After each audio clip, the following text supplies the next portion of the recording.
Hello, everybody. Welcome back to the conversation series. Because creators are businesses. What we do is not simple. Give, the fans everything that they deserve. Being creative is like doing a 5,000 piece puzzle. is something that you can learn and do over and over again. Always be as authentic as I can be. Hello, everybody. Welcome back to the conversation series. I am so excited to have Miss Lisa Hansen here with me. She is a speaker. She's a success and confidence coach. She's the founder of Thriving Women's Conference. I am so excited to have her here with me. Lisa, thank you for joining me today. Oh my gosh, this is so fun. And for those listening, you have no idea that Danielle and I just talked for an hour and we've already laughed our heads off. So this is like the after party welcome. We've been talking about the beach and we've just realized we're going to be in the same place at the same time this summer. We also have the same childhood memory. Shout out to the dunes. Anybody that knows the dunes from Outer Banks, you're immediately our people. Yeah. Anytime anybody wants to go get breakfast with Lisa and I, we got it. You say that, and we will immediately drive the 2.5 hours to get there, and we will have breakfast with you at the dunes. But I am so excited to be here and be here with you in person. And I love your background, too, because you went from engineering to being a pastry chef to now the founder of this incredible conference. I almost went to culinary school. And was almost Johnson and Wales in Charlotte. Why didn't you go? I wanted the full college experience. Okay, that's fair. And I got that and this. Went and did business. And my dad was like, if you get your business degree and then you want to go open up your own bakery, he's like, you understand how to run a business. And so I went through college and I was like, I don't want to open a bakery It is so much. Wait, what made you change your mind? It was just, I kept going through this and I was like, I like business. I like this marketing side of the world makes sense to me. I like this creativity.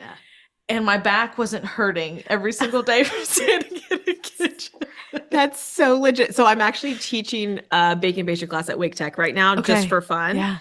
And my students keep trying to sit down and I'm like, no. This is a labor-intensive job. You are going to hurt at the end of the day. If you're not preemptively taking Tylenol or ibuprofen or something, you're probably not doing your job fully, especially if you're doing breads. Breads are so manual. There's so much work in that. So I feel you. There's still a stab in my shoulder.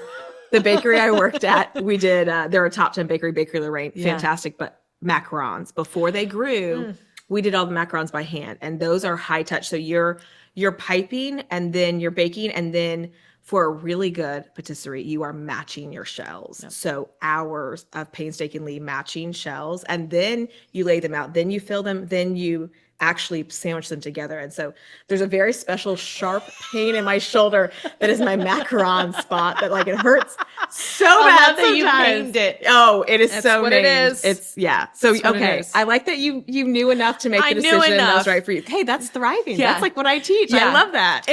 What was funny was it was the same year. So Johnson and Wales in Charlotte, right next to Bank of America Stadium and everything. And it was one of those things where I was like, I wanted to be around football and have the whole sports experience with school too. It was the same year the Panthers went to the Super Bowl. Oh my gosh. All the things. I was like, well, shit. I was like, that's not, you know what? Woof. But you knew. I knew. You knew. I knew. Yeah. And I loved my college experience and what I went through and everything. I met my two best friends and it's been 10 years now. So it's just been, I was like, it happened for a reason kind of situation. Absolutely. And I wouldn't take that. I got to have the full college experience when I did engineering. And then going back to school in your 30s with a bunch of 18-year-olds for culinary school, that was a very interesting experience. That actually had some pros and cons. There was a point where I was bullied there and not fondest memories, but I wanted to pursue that. So that was just such a passion and dream that I was like, I will suck it up through anything.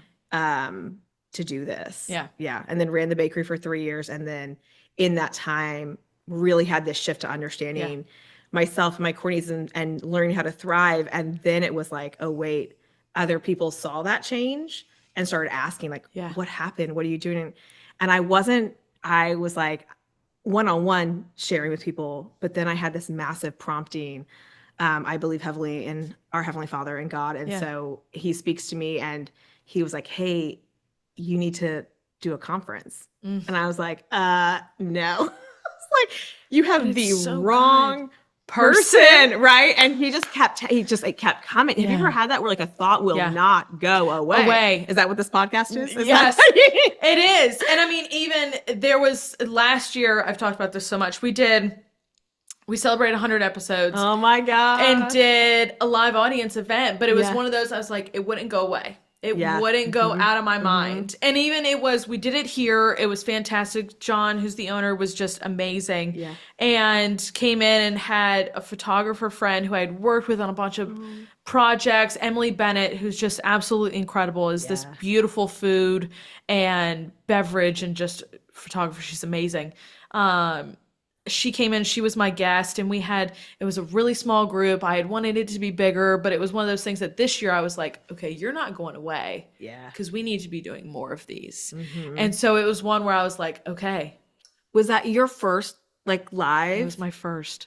That was my first like live with an audience. I had been doing like in-person interviews, but that was my first live. Oh, I love that. And I love that it was nagging you. It was nagging and me. that you took action to do it. Yeah. Because there's so many people that have that nagging that they know what they're supposed to be doing and they still never take action. Yeah. But it's the women that take action that then it opens this magical world. These things you didn't even know that you were capable and worthy of. And then you're like, oh, this feels so good. I think that first conference was one of the easiest days of my life, even though it was this like massive, it was sold out, 100+ women. Wow. It was 3 days before the pandemic shut the world down, right? I had prayed about the date and he'd been very strong. It was that date, it was my dad's birthday. And it's just one of those moments exactly like your live where you're just like, this is right. Yeah. I mean, I even get chills right now just saying that, right? Like it's right and it's good. And the impact you're having and the impact of that first conference just continues to increase and to roll. Yeah.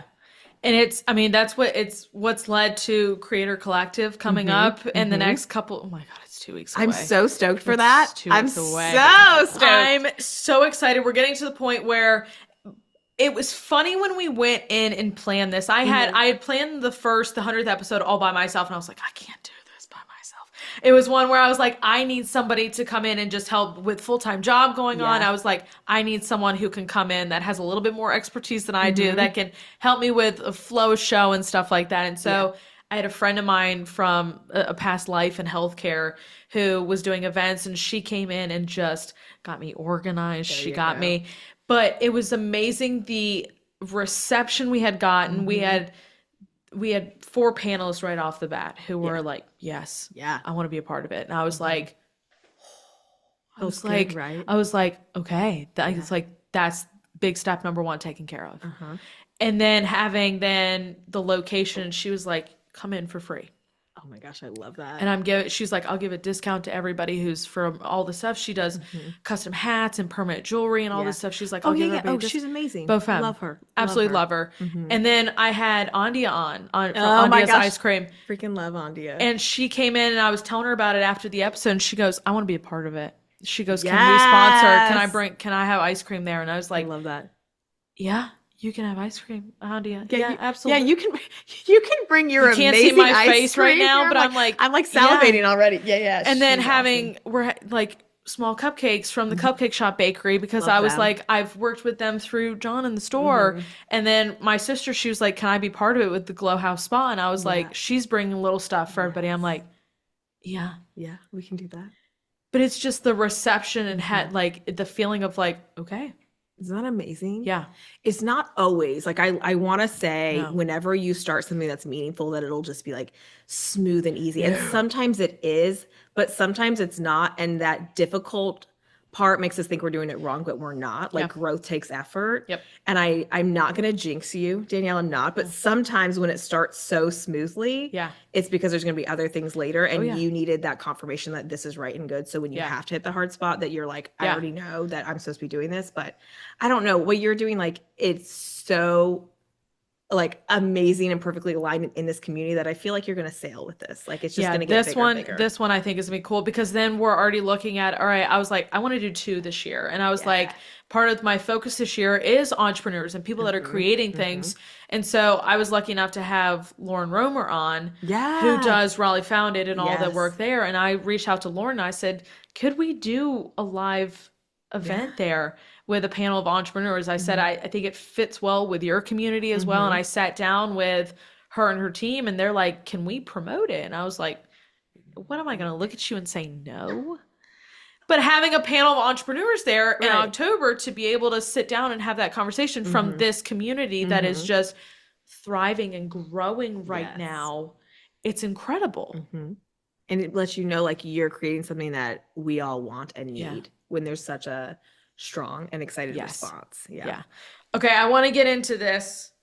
First of all, I went down my research hole and I'm reading about you. You describe yourself as a kitchen dancing mom of 2. Yeah. What's the song that's playing in the kitchen? Oh, anything. I throw on Pandora. So my Pandora station is Crazy in Love by Beyonce. And it's like, it's great. Whatever it throws out. Now, I do have to censor a little because there are 2 little boys and I have one that always wants to jump in and dance with me, which I'm like, come in. I love it. Shake your, he just showed me this morning, he made his own stop motion video called Shake Your Booty 2. And he's like legit. So, you know, so I have to censor a little, make sure we're listening to appropriate things. Yeah. But that's usually what's playing. At that time of the day, they're usually outside with dad and the dog and they're playing and I'm in the kitchen making dinner and I turn on Pandora and I just have at it. Go at it. And it's so much fun. I love it. I love it. Unfiltered. It's fun. I want to jump right into thriving in this conference. And I want to, first of all, just start with, you know, the most common thing that you've seen of women holding themselves back from. Oof. We're opening that can of worms. Yeah, we're going to open it. So the way that I define thriving is being able to confidently make the choices that are right for you, for your goals, for your family, for your business or career, whatever that is, without the doubt and the shame and the guilt and the comparison that so often holds us back, right? And a key part to that, which sometimes we forget, is that what you're doing and what your success is going to look different from hers. And so if you're thriving, you are truly able to cheer for her and cheer for yourself and know that like success is not a pie. There is not a limited amount. Her slice being big doesn't make yours any less. So the things that hold back most is that list. And in fact, I just had a Thrive coaching client like half hour before I got here. And she struggles with confidence. I mean, it's visibly struggles with confidence. But in our first session, which we really focus on confidence, I was like, girl, it's there. You know, and you're way more confident than you realize, but she has this thick layer of doubt that she has slathered all over her confidence. And so in order to get to it, she's got to work through all of these self-imposed doubts. So I'd say doubt is a huge one, and then comparison, right? Which I love that when you start to know and trust yourself, which is what confidence is, then you no longer have a need to compare. So it naturally goes away. That whole imposter syndrome and the comparison, it's not even something that we deal with my clients, because as we develop their confidence, the comparison just goes away. Like it's no longer needed. We seek to compare, like we look to others when we don't think we have the answer. So once you learn that you have the answer in you, then we just stop entirely. It's amazing. And I had to learn that, or I didn't have to, but it was something I learned from actively developing my confidence. The funny thing is, people used to think I was mute. I'm like naturally really shy. And so when people see me now and they're like, this is a totally different person, it's such a testament to that those doubts and comparison, they are temporary and so many times self-imposed. And that you can actively develop confidence to the point where they don't impact you anymore. It's a real thing, and it is magic. It is funny because I think confidence, I was the same way. You look at me 10 years ago, right? But it's certain environments where I am more confident. Sitting here with you, it's like, it's the bigger crowds though that I'm like, my social anxiety kicks in. I'm like, I want to go somewhere quiet. Let's sit down, have a nice dinner kind of situation. That's my environment. But it is, if I feel comfortable around people, that shyness goes away, my confidence comes out, like I'm okay. And it's taken a lot of time for that to happen, and me like forcing myself to be in these environments where it is like, go. Well, and here's the thing, if you don't love those environments, like we don't need to invest in developing your confidence there. Yep. Right. If you're doing that and you don't love them, period, then you're just trying to fit in. Yep. Right. But if you're like, I know myself well enough and that's not an environment I want to be in, then I'm not going to invest there. Let me invest in a different area of my life that I want to be confident in, that I actually want to be in that space. Right. And so there's still so many times where we are doing things because we think we should, or it's expected, or it's just what everyone else is flipping doing. And that's not thriving. Thriving is doing what's right for you. And I love when women make choices that look radically different from what's expected, but they're so happy because they have decided, I'm going to trust myself. I'm going to know what I need and want, and then I'm going to trust myself to do that. And it blesses them and everybody around them. Yeah, I love that. I wanted to ask, just like we were talking about it, the aha moment, that what was it just of kicking off thriving? Like what was that whole thing for you? Yeah. So as you mentioned, that my life goal was to be this pastry chef. Like, to me, a plated dessert with all the components, like that is sexy to me, right? Like even you, I'm glad this is recording. You just saw that. She just threw her head back because we're like, if you know, you know, like that is it is the beauty and creativity mixed with the technical skill of baking.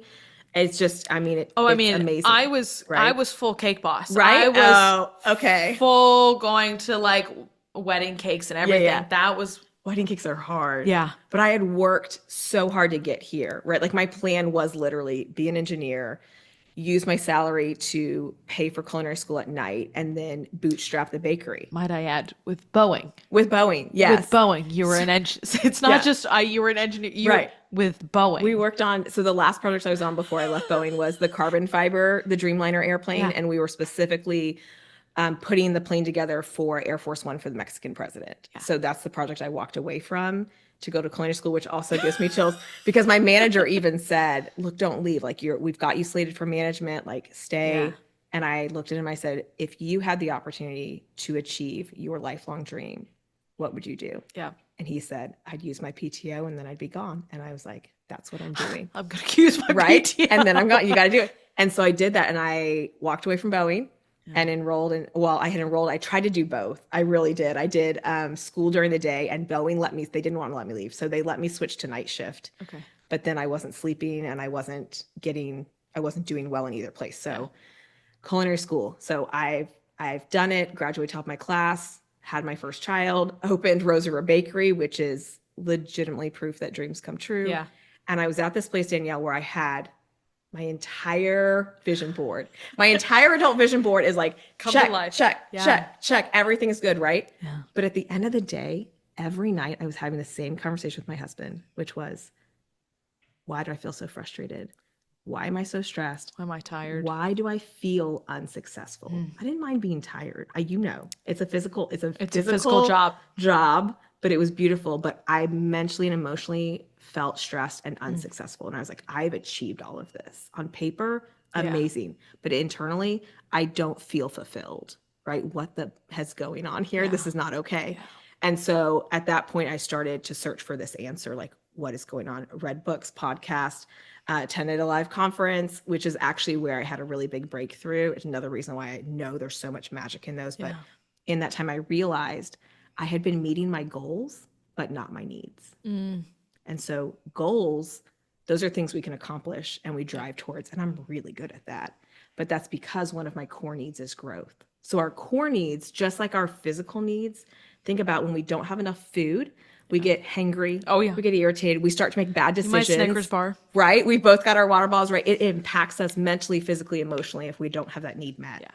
It's the same thing with your core needs. When they are not met, then you don't feel fulfilled. You start to have these negative responses like stress, frustration, overwhelm.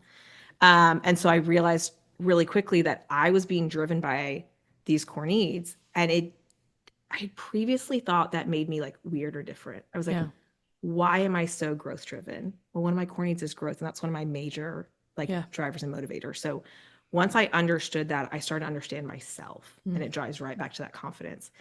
I didn't change what I was doing, but I understood myself. I understood why these things were important to me, and that if I met those needs, then I did feel fulfilled. So I didn't close down the bakery. I kept running it for another year. We were even more profitable that year, and I felt amazing. In fact, my husband came to me a week later, right? After this it had a very quick response and result. And he came to me and he's like, Lisa, he was a little nervous. I could tell he was a little nervous. He's like, you are so much nicer.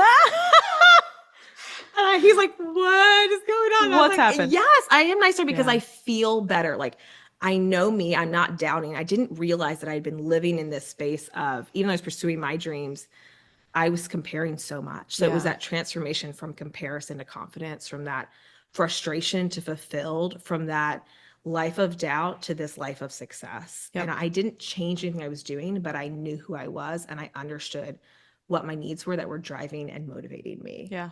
Long answer, but like, I love it. Changed my life. And that's what I coach women on now. And that's the basis of Thriving Women's Conference as well. Yep. I love it. Thanks. Me too. I love it too. My life is so good. I like sit and I'm just like, I love myself. I love my life. This is amazing. I love that. I love that. If someone is sitting here and listening to this episode and feeling stuck, is there one small but impactful action they can take to start thriving? Oh my gosh, yeah. So it all comes back to knowing you. Yeah. Right. So one of the exercises we do in week 1 of Thrive Coaching is this list of just random questions about yourself. Go through and answer those. So for you, if you don't, you don't have the workbook, but write down some random questions. Chat GPT some questions. What are some questions to get to know me? As simple as like, what pizza toppings do I like? What's my favorite color? I mean, even the little things, do I like makeup? Do I care about makeup? Would I rather have jeans or sweatpants? All these things that immediately were like, right? They seem so like silly questions, but pay attention to how you feel when you answer a question that you know about yourself. And then pay attention to how you feel when you answer a question that you don't know about yourself. And there's a gap in there. When we answer a question we know, there's a trust, there's a knowing. That's that confidence. We trust and rely on ourselves, versus what's your first instinct when you have a question you don't know? Do you immediately think to look to someone else? Do you immediately feel uncomfortable? Are you immediately like comparing? And we want to just answer some questions that we know about ourselves. Just reinforce that you know things about yourself. Understand what that feels like, so that as you're going forward and you hit a question you don't know, that instead of turning immediately to this uncomfortable or this comparison or this doubt, that you're like, I just don't know the answer to this yet. And so now I'm going to go figure out what that is. And every time you learn something else about yourself, it reinforces that you can trust yourself and that you're capable of figuring that out and knowing yourself and then making decisions based on what's right for you. I love that. Oh, no, me too. Little heart. I love that, because it's even the smaller things that when you're around people and people are like, oh, this is my thing. Like, there are some people who are like, oh yeah, so it's mine too. But it's like, is it really? Like, I am true through and through. I'm a hockey girl to the core. I am at Carolina Hurricanes games every single home game. I'm a season ticket holder. I'm like, you are not changing me in any sort of way. I'm like, if you don't like how I cheer, guess what? Go sit somewhere else. Go sit somewhere else, because these are my seats. So I pay for these. Imagine if you had that level of knowledge, trust, conviction in yourself in some of the other areas of your life that you're currently doubting. How would you be showing up differently? How little would you be concerned about how somebody else feels or thinks or is responding to you? Because you're like, this is me. That I want Hurricanes confidence in all the areas of your life that matter to you. I love that. What would that feel? What would that look like, Danielle?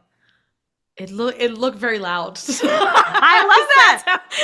It's very loud. Yeah. And were you at some point told you're too loud, or you shouldn't be that loud in this space? No, I've just been told, my friends joke through like, you're the loudest bitch in the NHL. And I'm like, I love it. I'm like, own that. Thank you. Yes. And I've even had like, my sister and I were at a game a couple weeks ago. My dad and I are the two that go and we sit together. That's how we have our special bonding time together. But my sister went to a game with me, and we had these 2 young kids that are in front of us. My sister and I have been going, first game when I was 4 years old and she was 2. So we've been in that arena ever since.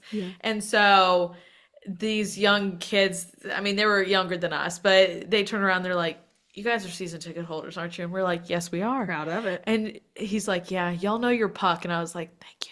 That's such a That's, compliment. I was like, that's the greatest compliment you can ever get me. I freaking love that. Yeah. And like you being the loudest one there Yeah. or in all of the whole Yeah, like I've got no hockey shame. situation, right? Can you say that louder? What did I've you got say? no shame. No shame. No so shame. the same thing. When we are confident, when we are thriving, there is no shame. And it's not like you're fighting with it. No. Right? It just naturally is not the flip there Yeah. because you have the confidence. Yeah. All those negative things come in when we're doubting ourselves, when we don't trust ourselves.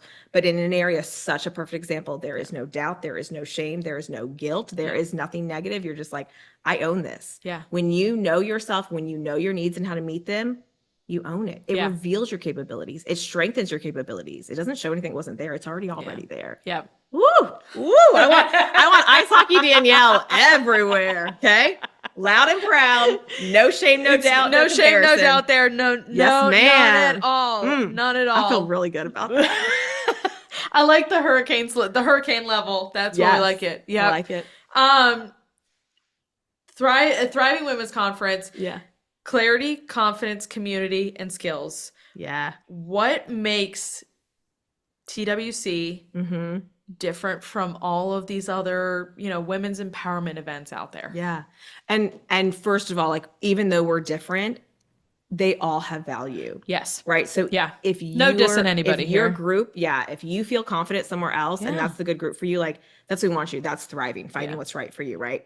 What makes some of the things that make TWC different, which I just love, is one of our really strong base. First thing, anytime you come into anything, it is a judgment-free zone. And we like legit mean that. Like I make everybody raise their right hand and we say, I will not judge myself or others. Okay. Yes. It's like, but we live it. Yeah. Right. So everywhere else will say like, everybody's welcome. It's community. But like when you come here, it is different. We are truly there for ourselves and others. And the fact that there's no comparison, that there's no guilt or doubt or shame when you walk in, right? It is this pure environment where you really do feel welcome. The goal is not just for you to have somebody sit next to you during the event. Yeah. The goal is that you are actually creating friendships and support with women who get it. So we've had like last year, we had women that met at the conference and 3 months later hosted, Camilla Jade, that's going to be at the thing. So she connected with Lucy at the event and then they hosted the self-love slumber party later. It was amazing. And then there's women that they met there. There's another photographer, Roxanne, who's incredible, who then collaborated with one of our other guests and did a retreat recently. Pinup Studio, Christina, obviously like met a ton, has collaborated there. And so the impact is real. It's not like, I met you and I DM'd with you 6 weeks later. It is, I met you. We actually have a relationship. We have met up multiple times. We've collaborated on things, or I've just like reached out when I needed support. So that's one of the big definers about TWC is that put your business cards away. We're not networking. We're building relationships.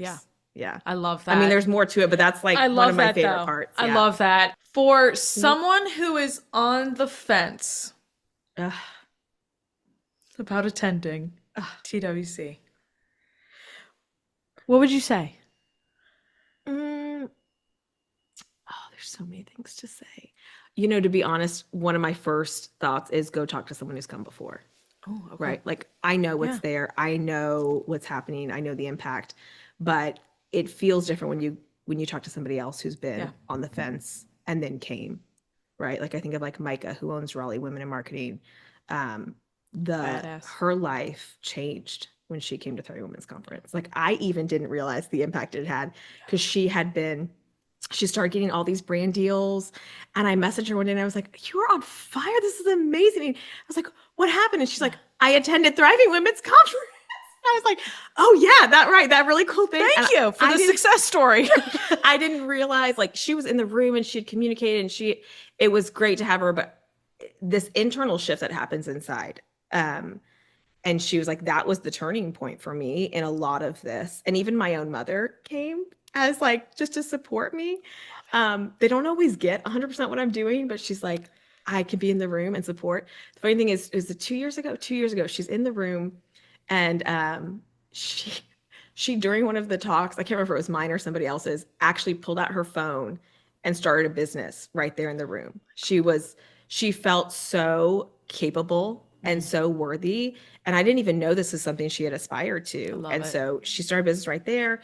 She sold at a market that Christmas. There's tons of learning curve. She's still she's selling at a fundraiser for this animal shelter up where we live. She's really big into dogs. But yeah, I talked to somebody who's been there and the impact that it made in their lives, both personally and professionally. It's a big part of Thriving Women's Conference is that it's both. Just like when I was running the bakery, you don't thrive just by being a rock star in one area or the other.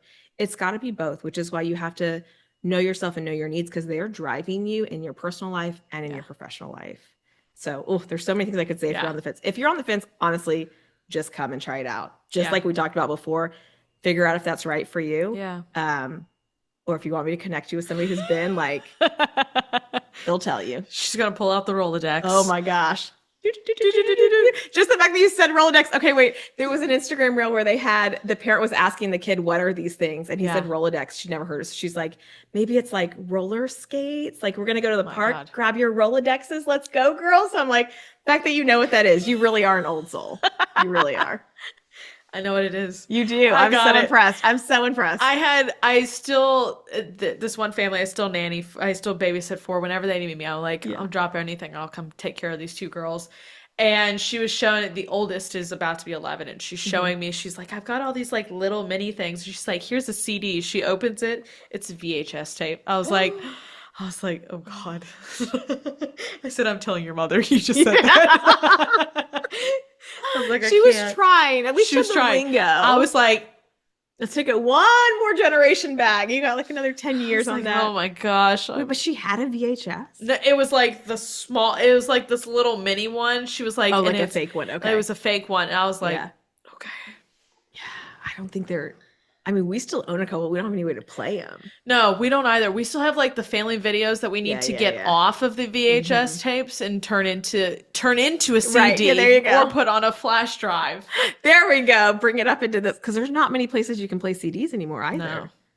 Just get it just digital. Put it on your hard drive. Good grief. External. Something. Yes. Oh my gosh. Yeah. You've been traveling and doing some speaking as well, and you've been speaking at other conferences and other stages. Yeah. What is your favorite part about your speaking journey and standing up there? Oh, great question. I've never been asked that question. Like, think for a second. I think it's the shift. Okay. So like when you're sharing and you can see somebody realize like, oh, I actually do believe that I'm capable and worthy and I am able to have the confidence that I want. So that like clarity and that confidence, that shift. But when you're talking with somebody and they start to believe in themselves. Yeah. Yeah. And was nothing better. You see it in the eyes. Yeah, you see it. And then you follow up and you see the action afterwards. Like, I'm not, again, introvert, like I'm not on stage for fame. I'm not there for me. I'm there for the women in the room. And so when they get it and when they believe in themselves, that's probably that and dancing down the aisle. I love it. Those are my two favorites. The last one you were just at or something? I saw you dancing up in your floral pants. They put Izzy on, or Izzy Azalea. Oh my gosh, did I just butcher that name? Azalea. I'm so fancy. Yeah. I love it. You don't even know, right? Like, how do you not move when that comes on? And they've been playing a bunch of really great songs. The DJ was good. Yeah. But that happened to be the song when I was coming up, and I was like, oh yeah, we're gonna break this down. That was so. I made the joke. One of the panelists for Creator Collective is Kaylee, and Kaylee is she's actually my trainer. Like, oh, that's awesome. She's in the wellness world. She's that type of creator, but she's 4'11" and she kicks my ass every single week. And I love her for it. And so I had made a joke because she had played music one day. She was dancing. And I said, this is going to be your walkout song. Heck yeah. And she goes, wait, do we have walkout songs? And I said, well, I'm sure going to look into it. We're not going to do that. Now we're going to oh no. So that's fun part. If you come to Thriving Women's Conference, brace yourself. Yeah. We dance our speakers on the stage. Everybody gets up and we dance and we bring them on like that. So get ready to, you have agency. So we have one of our sponsors, Laura Richardson, who's like one of my favorite people in the whole world. She doesn't dance, but she struts. So she will strut to stage, and she is, you're allowed, right? Thriving, do what's right for you. Do it. But it's, If you got to strut, Yeah. Strut it out. She struts it well. In like 4-inch pink heels. The woman is a real my estate agent and gosh. she wears high heels everywhere. I have no idea how she does it. She does CrossFit too. So it's like she's working some sort of muscle that I don't have right now, but I'm working on it. Okay. Heels. Heels. I always love, you can tell people who wear heels every single day and people who have zero experience wearing heels. I'm like, I'm right in the middle. Yeah. I've worn them and I can walk in them but I love them. I totally love them. Here it is. I don't know if my earring lost. I love heels. I used to wear them all the time. Yeah. Even as an engineer, like you'd have to put on, so I'd like trade between my steel-toed boots as I go into manufacturing and then I'd come back out with my heels on. But then the pandemic really killed it. Oh yeah. You had 3 years where you wore no shoes at all. And so then you're like, wait, what do I do now? What am my feet have no idea what's going on. So it's a mix. I wore tennis shoes at the last conference. That worked well. I literally like ran loops around the crowd. Yeah, it was good times. I love it. I want to do some, as lighthearted as this has been, I want to do some really fun ones. Yeah. Bring on the fun. TWC had a theme song. Ooh. What would it be? The first song that just popped in my head was I'm Coming Out. And Diana Ross, and that's perfect. That's the song I literally was in Chicago. I was in O'Hare. Yeah. I had that on and I was jamming, right? I was walking through O'Hare like that with that playing in my ears. I mean, one, you can't be sad when you do it, but truly women are coming out. Yeah. Like they are owning who they are unapologetically with confidence and then pursuing the dreams that are right for them, no matter what that is, no matter if the world approves or not, or if it's like considered cool by the world. Like we don't all need to be millionaires if that's not exciting for you, right? So we're coming out as us and thriving. Yeah. I love it. I love it. If you could create a thriving toolkit with just 3 things inside, what would that be? Okay, I need more. Are we going like tangible? Are these like things like in hold? You can do either way. You can do tangible or intangible. Oh. Okay.